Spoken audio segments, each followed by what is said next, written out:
Ada satu cerita di salah satu customer saya. Wah, apa itu, Mas? Ya, ketika dia investasi alat berat track show, dia mendapat larangan lewat oleh warga karena selain gorong-gorong airnya pecah, rumah-rumah pada getar dan jalannya rusak, itu dia tekad investasi di alat berat beroda agar pekerjaan yang dia kerjakan lebih lancar, tidak ada protes dari warga.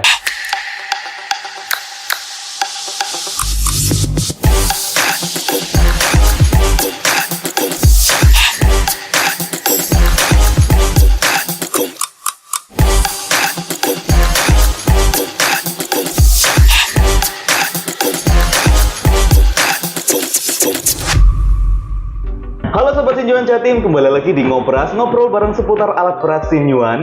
Dan kali ini kita akan membahas tentang proyek konstruksi yang berkaitan dengan ekskavator roda Sinyuan. Tentunya ekskavator roda Sinyuan selain bisa digunakan di berbagai jenis proyek konstruksi, tapi bisa juga digunakan untuk proyek-proyek lain seperti di area perkebunan, perhutanan, dan juga proyek-proyek pertambangan seperti itu.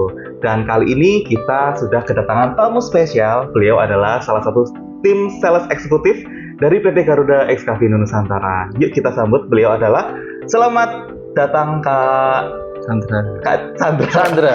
Oh, ini aku panggilnya Kak atau Pak atau siapa ini? Atau Mas? Biar lebih enak Kak aja.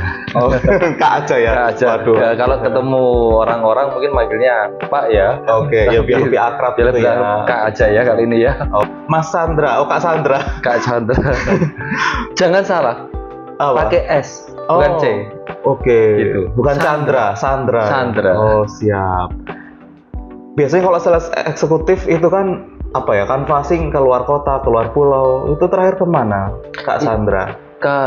Sebagai sales di Garuda Ekskavindo Nusantara, kami memperkenalkan produk itu secara online dan offline. Baik secara online offline kita ke berbagai kota di Indonesia. Bahkan kita tidak menutup kemungkinan akan kirim ke Sorong, sampai ke Sorong. Tuh, Sorong Papua. Ya. Wah, keren banget. Tapi kalau kita sekarang ini kan mau bahas tentang proyek konstruksi ya, yang sudah biasanya sering digunakan oleh ekskavator roda Sinyuan. Nah, ini yang saya mau tanyakan nih. Ada nggak sih kira-kira keluhan dari customer, terutama untuk proyek-proyek konstruksi yang biasanya mungkin sering didengar oleh tim-tim sales seperti itu? Kira-kira apa aja keluhannya biasanya kayak gitu? Banyak dari kontraktor yang ketika saya, khususnya atau teman-teman yang berkunjung ke pelaku usaha konstruksi, ada beberapa keluhan dari para kontraktor, umumnya di pekerjaan sipil umum, fasilitas umum itu jalan raya, saluran drainase. Beberapa dari yang mereka sampaikan ini adalah ketika mereka mengerjakan 2 paket dalam satu kota yang membutuhkan mobilitas, selain terkendala pada padatnya lalu lintas, mereka juga terkendala ketika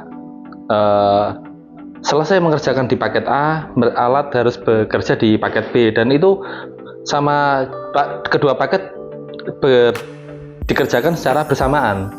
Jadi ada mobilitas alat berat di sana. Nah, kendala mereka itu ketika di jam-jam yang padat, lalu lintasnya padat, jam-jam sibuk. Oke. Mereka hour gitu ya, pagi, betul, sore gitu ya. Pagi hingga sore. Biasanya dari jam 7 sampai jam 9 gitu nggak sih? Jam 7 sampai jam 10 itu padat-padatnya lalu lintas. Okay, ya. betul. Karena jam 10 itu kendaraan gede-gede yang keluar, yang untuk pengiriman. Kalau sore, pagi dan sorenya orang berangkat dan pulang kerjanya. Betul, oke. Gitu. Oh, jadi lebih ke ini ya, area padat, apa namanya, lalu lintas. Lalu lintas yang padat, betul. Tapi kalau ekskavator dari Sinyuan aku rasa kan sudah ada roda ya. Nah, jadi tidak perlu towing nggak sih Mas kayak gitu? Betul. Karena menggunakan towing itu adalah alat kendaraan besar juga. Itu ketika mereka berpindah dari satu paket yang satu ke paket yang lain, itu jaraknya bisa sampai 17 km dalam satu kota. Itu membutuhkan demob atau pengangkutan menggunakan trailer. Nah, ketika mereka berpindah dari paket A dan ke paket B ataupun sebaliknya, mereka menggunakan trailer yang notabene itu adalah alat besar, kendaraan besar yang akan semakin membuat macet juga di lalu lintas. Gitu.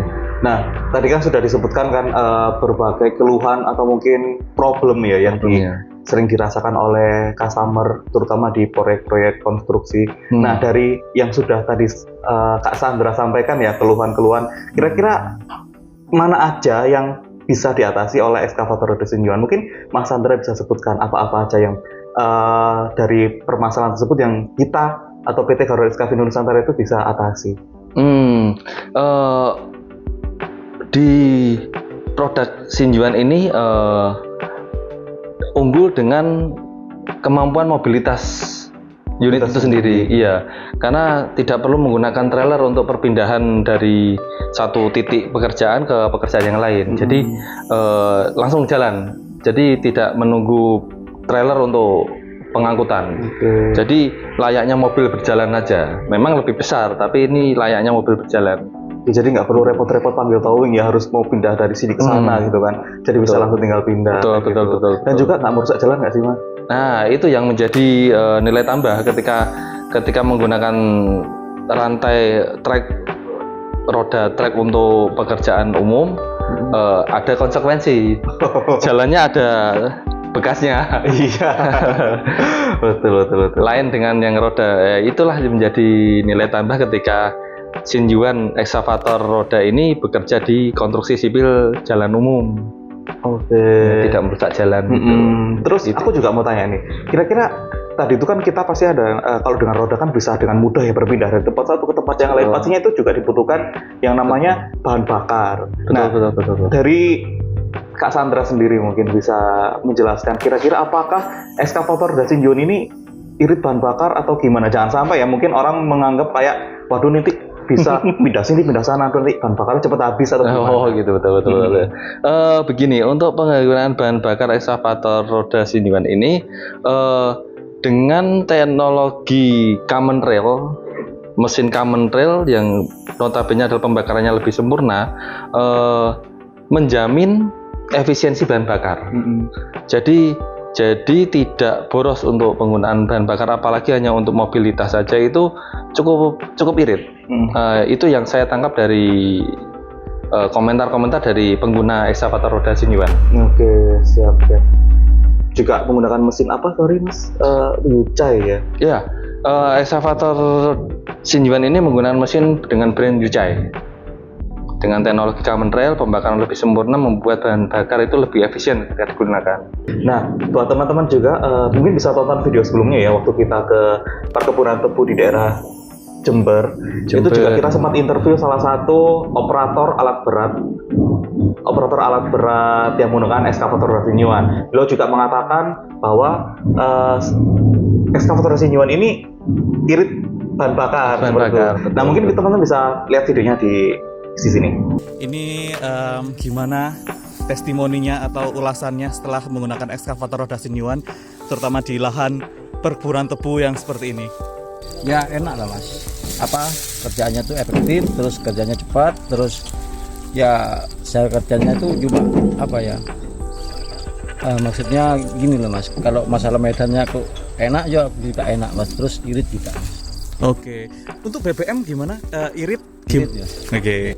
Terus ini juga saya tadi itu sepanjang jalan tuh lihat ya, jalannya itu miring, lahannya gitu menanjak. Gimana? Apakah mampu di area lahan yang miring atau gimana nih? Mampu Mas. Nah, untuk lahan miring juga mampu. Oke, siap. Oke Kak Sandra, nah tadi kan kita sudah lihat ya video dari Pak Saiful yang menjelaskan atau mereview tentang ekskavator roda Sinyuan. Nah sekarang kita bahas lagi tentang tetap di proyek konstruksi ya. Otomatis kalau di proyek konstruksi kan kita pasti akan menghadapi jalan-jalan yang sempit seperti itu. Mungkin di area perumahan atau di perkotaan dan seperti itu. Nah mungkin Kak Sandra bisa jelaskan dari ekskavator roda Sinyuan ini gimana sih kalau menghadapi jalan-jalan yang sempit seperti itu? Oh, iya, namanya juga alat berat ya, yang notabene bukan barang kecil ya, besar. Kita tidak semuanya kembali ke keterampilan operator juga. Untuk pergerakan di lahan-lahan sempit, memang butuh haluan ketika dia melakukan manuver. Oke, jadi semua tergantung juga operatornya. Operator juga, betul. Memang tidak serta-merta ini eskavator, roda bisa di tanah-tanah yang sedang dikerjakan, tanah-tanah yang lagi gembur-gemburnya. Ya, semuanya kembali ke operator. Kita ada beberapa customer yang mengerjakan di perkebunan juga. Itu bisa jalan kok di tanah yang basah, bisa jalan berlumpur itu bisa jalan kok, selama operator punya keterampilan yang mumpuni untuk menjalankan alat berat beroda ini. Mungkin juga dari warga sekitar mungkin Mas ya, mungkin ada yang mengeluh, mungkin kalau di perkampungan kan pastinya jalan-jalannya kalau dilalui alat berat kan pasti mungkin menimbulkan ada ada rumah yang retak lah, jalanan pavingnya yang retak seperti itu. Nah, kalau seperti itu kan mungkin biasanya sering terjadi di ekskavator trek nggak sih Mas? Yang mungkin merusak jalan seperti itu. Nah, kalau di ekskavator roda Sinyuan ini gimana Mas? Apakah seperti itu juga untuk ketika mungkin kita masuk di jalan-jalan yang seperti model paving seperti itu? Pernah nggak ada keluhan-keluhan dari warga sekitar kayak, Mas lewat sini bikin rumahku rusak atau apa gitu? Oh, ada. Saya ada satu customer di mana dia mengambil ekskavator roda ini atas alasan bahwa ketika dia mengerjakan lahan yang tempatnya berpencar-pencar ini, dia melewati jalan pemukiman. Itu sampai dipasang portal sama warga. Ekskavator yang merusak jalan jangan lewat, karena sebelum diperbaiki jangan lewat dulu. Lah, ini kan menjadi dilematika ketika ekskavator trek mengerjakan lahan yang tempatnya berpindah-pindah. Jadi ketika ada portal ya sudah nggak bisa lewat lagi. Di sana hukum masyarakat akan berlaku. Nah, dengan menggunakan ekskavator roda, masyarakat lebih menerima. Oh, ini roda karet. Oh, tidak merusak jalan. Dipersilahkan lewat. Yang memiliki lahan atau titik pekerjaan yang berpencar-pencar. Ada satu cerita di salah satu customer saya. Wah, apa itu Mas? Ya, ketika dia investasi alat berat track show, dia mendapat larangan lewat oleh warga karena selain gorong-gorong airnya pecah, rumah-rumah pada getar dan jalannya rusak, itu dia tekad investasi di alat berat beroda agar pekerjaan yang dia kerjakan lebih lancar, tidak ada protes dari warga. Oh, itu jadi seperti itu. Itu alasan dia investasi alat berat, salah satunya tidak merusak faktor warga dan juga fasilitas umum ya. Salah satu faktor membuat dia investasi alat berat beroda. Oke Kak Sandra. Nah, tadi kan sudah dijelaskan ya keluhan dan juga apa yang bisa diatasi dan segala macam. Sekarang saya mau tanya soal attachment. Kalau ekskavator roda atau mungkin ekskavator apapun lah, itu pasti kan punya berbagai jenis attachment. Nah, kalau untuk proyek konstruksi ini sendiri, kira-kira attachment jenis apa yang cocok? Dan apakah mengganti attachment ini ribet nggak sih? Sinyuan sendiri punya attachment itu lebih dari 30 attachment, tapi 30 untuk attachment? Iya. Wow, banyak ya. Saya baru tahu malah. Tapi yang sering digunakan di pekerjaan konstruksi antaranya seperti auger, breaker, dan bucket. Umumnya bucket. Nah, buat teman-teman yang nggak tahu auger, bucket, dan tadi apa namanya? Breaker itu kan mungkin bisa dijelasin Mas, auger itu kayak gimana? Auger fungsinya apa? Kayak gimana? Auger sendiri ini memiliki fungsi untuk membuat lubang di kedalaman tertentu.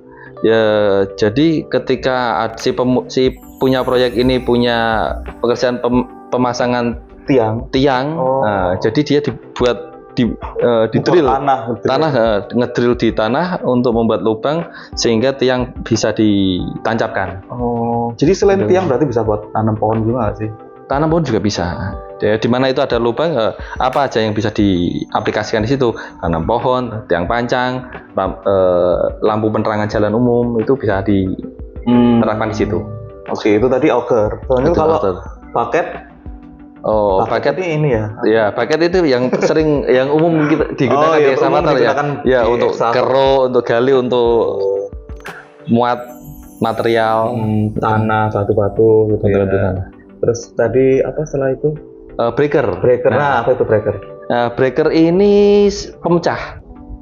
Nah, jadi ketika digunakan breaker ini umumnya untuk memecah jalan, bukan jalan ya, tapi beton. Misal ada pekerjaan pelebaran ukuran saluran air yang sudah tertutup oleh beton yang dibuat oleh warga atau ketika jalan mau dilebarkan itu kan aspal, jadi harus dipecah menggunakan breaker. Kita ada beberapa customer yang juga menggunakan breaker untuk pemasangan box culvert, unit, untuk drainase jalan raya. Saluran airnya itu kan harus ditanam di bawah aspal, jadi aspal yang sudah menutupi dipecah dengan breaker. Oke, siap-siap.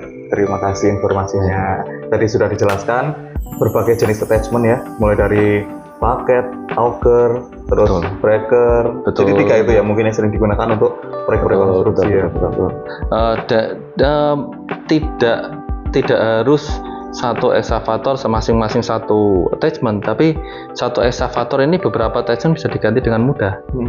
Kita menggunakan semacam quick release atau quick coupler untuk melepas dan memasang attachment. Jadi sangat kompatibel dengan berbagai attachment. Gitu. Oke, nah selanjutnya nih Kak Sandra, ini mungkin ada beberapa customer gitu dan yang mungkin sering kalau sales kan pasti sering banget ya mendapati hal-hal seperti ini. Contohnya membanding-bandingkan dengan produk lain. Produk ini bisa gini, produk ini bisa itu, kayak gitu kan.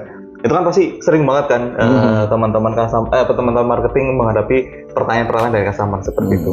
Nah, mungkin ada tips nggak dari Kak Sandra untuk customer sebelum membeli ekskavator, tips-tips atau apa ya yang mungkin contohnya kayak gini, saya mau beli HP nih, nah HP saya ini yang bagus, saya inginnya yang kameranya seperti ini, memorinya seperti ini. Nah, kalau di ekskavator sendiri itu mungkin ada tips-tips apa yang bisa ada biar kita tidak untuk menghindari dari banding-membanding kayak gitu. Ada untuk menjawab semua keraguan atau pertanyaan dari user ekskavator atau yang pemain alat berat ini, mereka selalu bertanya apa bedanya dengan brand ini dengan brand satu, brand A, brand B dan sebagainya. Kita tidak akan menjelekkan atau mengunggulkan salah satu brand. Kita persilahkan mereka untuk bahkan melihat langsung. Sama seperti ketika jualan orang mau beli HP, mereka akan melihat fisiknya, mereka akan melihat speknya di dalamnya, mereka akan mendemokan langsung. Ya kita persilakan. Baik Pak, kalau mau mencari perbedaan, silakan kita demo, silakan kita action di situ. Apa yang menjadi pembeda di antara Xingyuan dengan brand-brand lain? Kita demokan, kita terbuka, kita bisa menerima untuk melakukan aksi demo di dealer kami di Jalan Arteri Porong. Oke, nah sebelum kita bahas ke sana, kalau ada teman-teman atau customer yang ingin lihat atau survei langsung unit ekskavator Xingyuan, caranya gimana nih Kak Sandra? Yang pertama kita harus kemana dan kesananya kapan, jam berapa, kayak gitu? Kita terbuka dari jam 8 pagi sampai jam 5 sore. Kita bisa melakukan aksi demo sampai jam antara jam kerja Senin sampai Sabtu dari jam Senin sampai dengan Sabtu jam 8 pagi sampai jam 4 Oke. sore. Siap. Kita Bisa lihat langsung unitnya bahkan mengemudikannya pun siap. dipersilahkan. Kemudian juga dipersilakan. Untuk demo. Lokasinya Di Jalan Arteri Porong, Desa Wunut, Pergudangan Sun City Bis, Nah, Blok teman-teman yang nomor 1. bingung, nanti alamatnya aku taruh di bawah atau bisa lihat di deskripsi ya. Gitu. Nah, tadi sudah dijelaskan gimana caranya lihat unit, kalau mau survei dan segala macam. Dan penutup Kak Sandra, tambahan buat customer yang tadi mungkin masih membanding-bandingkan atau ragu, kira-kira dari PT Garuda Eskavino Nusantara sendiri benefit atau mungkin kelebihan apa yang bisa diberikan untuk customer? Contoh, mungkin apakah ada garansi atau yang lain? Tentu. Untuk bagi para pemain alat berat atau para kontraktor atau para pengusaha konstruksi yang masih ragu dengan ekskavator Xingyuan, silakan datang langsung.